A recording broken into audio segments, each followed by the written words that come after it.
ইফতার মাহফিলকে আরও জনসম্পৃক্ত করতে নেতাকর্মীদের বিশেষ নির্দেশনা দিয়েছে বিএনপি। এর মধ্যে রয়েছে অনাড়ম্বরভাবে মসজিদ কিংবা খোলা জায়গায় ইফতার ও দোয়া মাহফিলের আয়োজন করা। সোমবার ঢাকা মহানগরের 2টি শাখা সহ বিভিন্ন জেলা ও মহানগরের সভাপতি, সাধারণ সম্পাদকদের কাছে বিএনপির জ্যেষ্ঠ যুগ্ম মহাসচিব রুহুল কবির রিজভীর সই করা চিঠিতে এই নির্দেশনা দেওয়া হয়। এতে বলা হয়েছে, তৃণমূল থেকে জাতীয় পর্যায়ে ইফতার ও দোয়া মাহফিল আয়োজনে বাহুল্য ত্যাগ করতে হবে।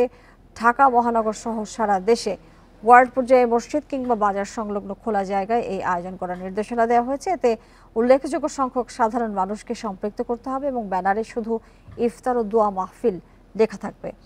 আর দেশব্যাপী এই আয়োজন 20 রমজানের মধ্যে শেষ করতে হবে। জনগণের কাছাকাছি থাকতেই এই পরিকল্পনার কথা জানিয়েছে বিএনপি।